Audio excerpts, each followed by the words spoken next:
나치당의 지배 아래 놓인 독일에서 괴벨스는 어떻게 됐을까요? 아주 뭐 승승장구잖아요. 그렇죠. 그러니까 괴벨스는 국민계몽선전부의 장관으로 취임하게 됩니다. 네. 그러니까 이 부서는 히틀러가 괴벨스를 위해서 새로 만든 부서였어요. 그리고 선전장관이 된 괴벨스에게는 언론에 대한 확고한 신념이 있었습니다. 그게 뭐였는지 규현 씨 읽어주실래요? 언론은 정부의 손 안에 있는 피아노가 되어 정부가 연주해야 한다. 와 소름 끼친다. 진짜 최악이다. 진짜 우리가 생각하는 언론의 역할 정반대. 정반대죠. 그죠? 소름 끼친다. 네. 네. 와 이런 사람이 그리고 이때 나치당에게 반대하는 모든 언론은 그냥 폐간시켜버리고 매일 정오에 언론사 회의를 소집해서 보도 지침을 하달했죠. 뿐만 아니라 나치 독일의 총통이 된 히틀러는 나치당의 이념을 국민들에게 알리고 대중의 지지를 강화하는 방법을 이제 고민하기 시작하죠. 그래서 괴벨스는 곧 다음 작업에 착수했어요. 그러니까 모든 독일의 국민이 히틀러를 신으로 이제 숭배하기 위해서 작업에 돌입하는데 그 방법은 신문물을 활용한 세뇌였어요. 신문물. 네. 그럼 여기서 문제를 낼게요. 네.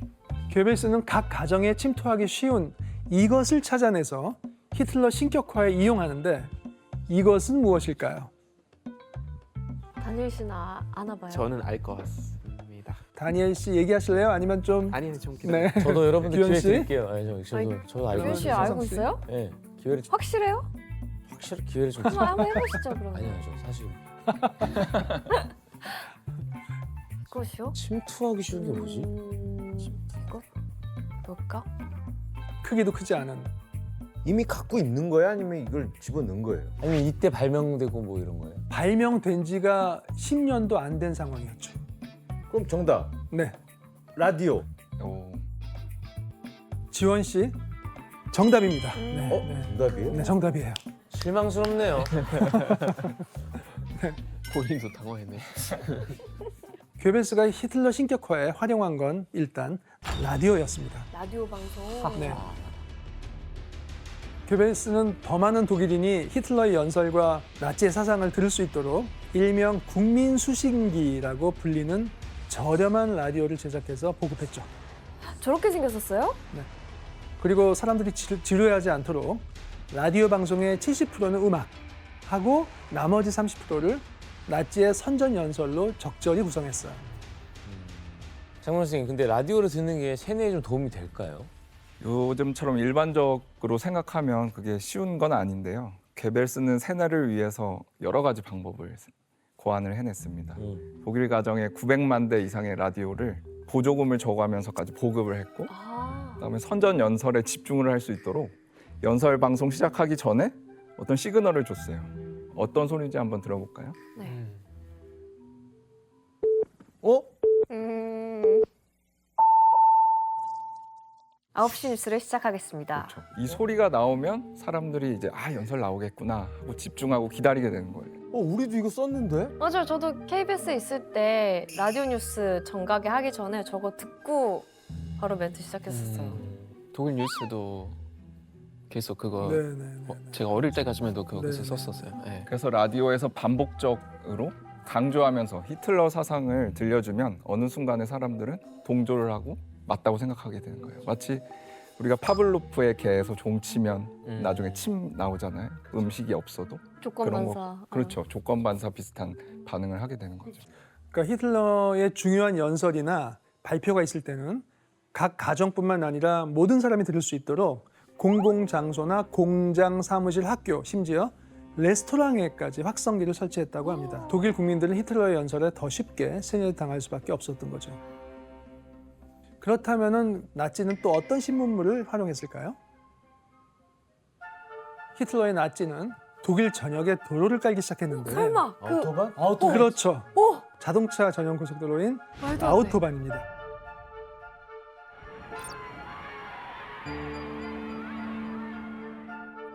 나치에서 만들었어? 아우토반은 히틀러의 나치 정권이 진행했던 가장 중요한 정부 프로젝트 중에 하나인데 근데 사실 나치가 아우토반을 건설한 데에는 또 다른 꿍꿍이가 있었습니다. 응? 그러니까 나치가 아우토반을 건설한 진짜 이유는 유사시 도로를 활주로로 이용하려는 거였습니다. 전쟁. 아, 애초에 좀 염두에 두고 건설한 것도 있네요. 그렇죠. 네네. 뭐 활주로네 활주로 거의. 그렇죠. 그런데 괴벨스가 라디오 자동차와 함께 이용한 신문물은 여기서 끝이 아닙니다. 발명가시네. 발명왕. 일종의 대통령 선거 때도 적극적으로 이용했던 영화 역시 훌륭한 세뇌 수단이었죠. 그래서 괴벨스는 극장을 통폐합하고 영화의 기획, 연출, 배역 선정, 배급까지 일일이 지시하고 감독했습니다. 그리고 자신이 통제하는 영화 스튜디오에서 1361편의 영화를 제작했다고 합니다. 아예 제작 배급까지 다 한 다 한 거네요. 거죠. 네. 1361편? 그러니까 이렇게 괴벨스는 신문물을 통해서 일상에서 자연스럽게 히틀러의 존재를 세뇌해 갔습니다. 하지만 여기에 만족하지 않고 히틀러 신격화를 위한 또 다른 방법을 펼치는데요. 그만하셨으면 또. 쉬셨으면 좋겠어요. 이건 바로 독일인들의 결속력을 높이는 건데요.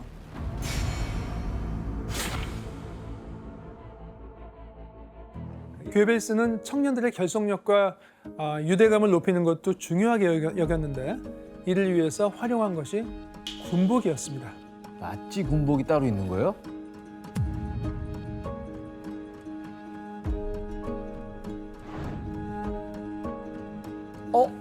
이거 제일 영화에서 유명하잖아. 많이 봤어요. 친위대 군복이죠. 아 근데 뭐 이렇게 디자인을 잘했대? 날카롭게 살아있는 어깨선, 다리가 길어 보이는 가죽 부츠, 그리고 허리를 강조한 굵은 가죽 벨트. 굉장히 이렇게 남성적 매력을 강조하는데, 그러니까 이 군복은 사실 제복 역사상 디자인적으로는 가장 멋진 작품 중에 하나로 꼽히죠. 그러니까 괴벨스는 히틀러와 함께 패션국을 만들어갖고 강렬한 검은색 정장과 심지어 해골이 그려진 모자까지도 제작했어요. 그래서 이 군복에 빠져가지고 군 복무에 자원한 그런 독일 청년들이 많았다고 합니다. 군복이 예뻐서. 네네. 드디어 히틀러는 이런 민심을 발판으로 해서 결국은 나치 독일이 유럽의 패권을 잡아야 된다는 그런 야욕을 드러내게 됩니다. 하지만 전쟁하기 위해서는 무엇보다도 명분이 필요했어요. 그래서 역시 괴벨스가 가장 먼저 한 거는 가짜 뉴스를 만드는 거였죠.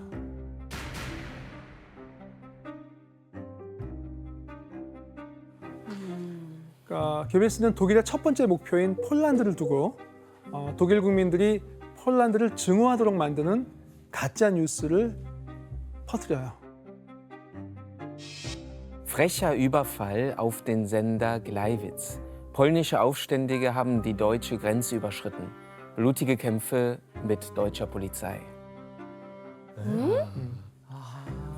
괴벨스가 퍼뜨린 가짜 뉴스는 폴란드가 독일을 선제 공격했다는 거였어요.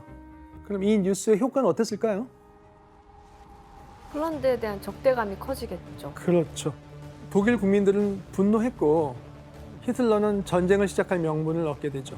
가짜 뉴스로 세계대전이 시작된 거구나.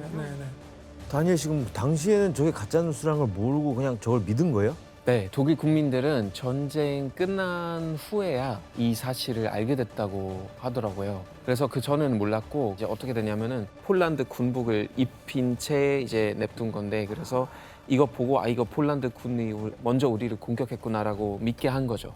근데 알고 보니까 이게 가짜 뉴스였던 사실이었어요. 네. 야 가짜 군복까지 입혔어요. 폴란드 네. 군복까지. 이렇게 전쟁이 시작되자 히틀러의 군대는 승리를 거듭하면서 우위를 차지해 나갔고요. 하지만 연합국의 총 반격이 시작되자 독일은 점차 수세로 몰리게 됩니다. 게다가 전쟁이 길어지면서 독일 국민들 사이에서 불만의 목소리가 하나둘 터져 나왔습니다. 당연하죠. 그러니까 이런 상황에서도 히틀러는 전쟁을 멈추지 않았어요. 이에 괴벨스는 또다시 히틀러를 신격화하기 위한 선전선동을 펼치기로 하는데 그 방법은 바로 전쟁의 불만을 돌리기 위해서 유대인에 대한 증오심을 더욱 부추기는 거죠. 유대인은 세계의 적이요, 문화의 파괴자이며 인류의 기생충이고 혼돈의 자식이며 악마의 화신이고 부패의 효소이자 인류를 멸망시킬 탈을 쓴 악마다. 안 돼. 교수님, 근데 히틀러의 나치당에 의해서 유대인들은 이미 박해를 받고 있었던 게 아닌가요? 그렇죠, 이미. 하지만 지금부터 이 벌어지는 것만큼 극단적이진 않았죠. 괴벨스는 전쟁의 위기를 이제 유대인 탓으로 돌리면서 더욱 강력하게 탄압하기 시작합니다. 듣다 보니까 히틀러보다 괴벨스가 더 문제 같은데. 그러니까요. 네, 유대인 어떤 의미에선. 학살도 지옥의 설계자. 네.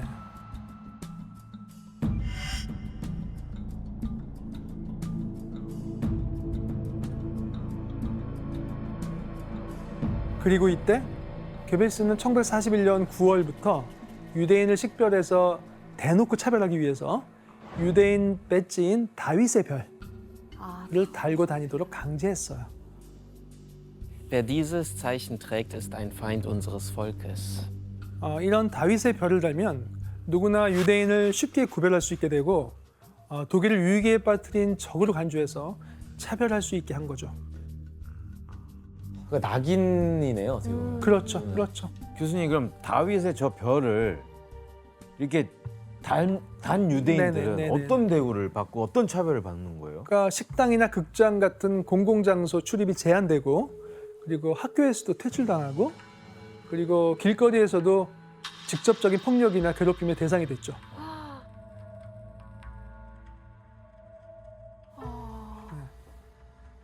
게다가 괴벨스와 나치당은 유대인들을 이제 좀 더 체계적으로 박해하고 이제 학살을 하게 됐는데요. 이미 1935년에 제정한 유대인 차별법인 뉘른베르크 법이라는 게 있었거든요. 이제 그것을 빌미로 해서 유대인 대량 학살을 시행하게 된 겁니다. 근데 유대인 학살하면 히틀러만 생각이 났었는데 네네네. 사실 이게 괴벨스가 히틀러 눈에 들려고 더 악랄하게 유대인 학살했다는 거잖아요. 그렇죠. 너무 소름이다. 네. 그러니까 뭐 그것을 뭐 괴벨스만이 원흉이다 이렇게 얘기할 수는 없겠지만은 굉장히 그것이 더 극렬화되는데 기여한 것은 맞죠. 홀로코스트라는 말을 우리가 많이 쓰잖아요. 이제 이것은 그리스어를 조합한 합성어인데, 그러니까 우리말로 굳이 번역하면은 짐승을 통째로 태워서 제물로 바치는 제사를 의미하죠. 비유적인 표현이죠. 그러니까 뭐 이런 식으로. 네. 어떡해.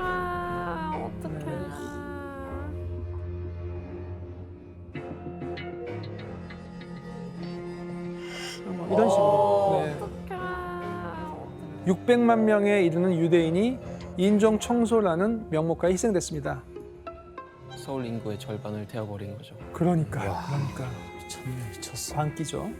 인간의 광기가 어디까지 갈 수 있는지를 극단적으로 보여줬다는 점에서 홀로코스트는 결코 지워질 수 없는 사건이죠. 괴벨스를 더 알려야 될 것 같아요. 진짜 나쁜 사람인데 이 사람. 그러니까요. 그렇죠. 히틀러만 계속했었는데.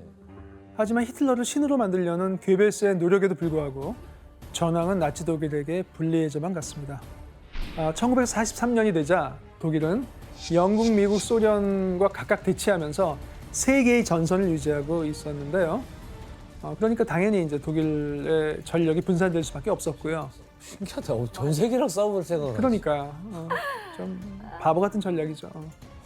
그리고 여러 방향에서 오는 공격을 막아야 했기 때문에 상황은 당연히 점점 더 어려워졌고요. 괴벨스는 독일인들의 분노와 증오를 부추기면서 그러니까 이 위기를 극복하기 위해서는 모든 국민이 목숨을 바쳐 전쟁을 지원해야 된다고 주장했죠. 총력전이라는 것은 그러니까 전쟁 수행에 꼭 필요하지 않은 사업은 모두 폐쇄하고 여성도 노동자로 징집하고 군 면제자까지 입대시키는 특단의 조치를 취한 것을 뜻합니다. 그러니까 말 그대로 전쟁을 위해서 국가의 남은 자원을 총동원하는 거죠. 1945년 봄 그럼에도 불구하고 나치 독일의 폐색은 점점 짙어졌습니다. 교수님 그러면 이제 그 나치 독일의 패배가 거의 네네. 확실시 됐는데 네네. 이때 괴벨스는 어떻게 하나요? 어떤 선택? 괴벨스답게 행동했죠. 그러니까 그는 히틀러를 신으로 믿고 따랐기 때문에 끝까지 히틀러와 최후를 다하겠다고 다짐했어요. 네. Damit ist Berlin zur Frontstadt geworden. Ich bleibe mit meinen Mitarbeitern selbstverständlich in Berlin. Auch meine Frau und meine Kinder sind hier und bleiben hier. Mit allen Mitteln werde ich die Verteidigung der Reichshauptstadt aktivieren. 하지만 결국 당시 히틀러는 총통 관저의 지하 벙커에서 4월 29일 날 마지막 연인인 에바 브라운과 결혼식을 올리고 이제 그 다음 날 스스로 목숨을 끊었어요. 모든 수단을 동원해 전쟁의 의무를 다할 명예로운 남성들로 구성된 정부를 독일 국민에게 선사하기 위해 나는 국가의 지도자로서 다음에 새로운 내각 구성원을 임명합니다. 그리고 히틀러는 죽기 전에 괴벨스를 총리로 지명했고 괴벨스는 히틀러의 뒤를 이어서 총리의 자리에 오르게 됩니다. 아, 총리가 됐구나. 자, 하지만 괴벨스는 이때 히틀러가 죽었을 때 한 가지 마지막 결심을 했어요. 총통이 없으면 살만한 가치가 없다. 내 사랑스러운 아이들이 살아남아서 어떤 대접을 받겠는가. 그래, 모두 데리고 가련다. 뭐야. 뭐야. 가족들이구나. 애기들. 누가 괴벨스예요? 맨 오른쪽으로. 네. 히틀러의 뒤를 책임지기로 한 괴벨스는 바로 다음 날 6명의 아이에게 청산가리와 수면제를 먹인 다음에 살해하고 맞아. 아내 마그다와 함께 극단적인 선택을 하게 되죠. 그래서 히틀러의 뒤를 따르는 거죠.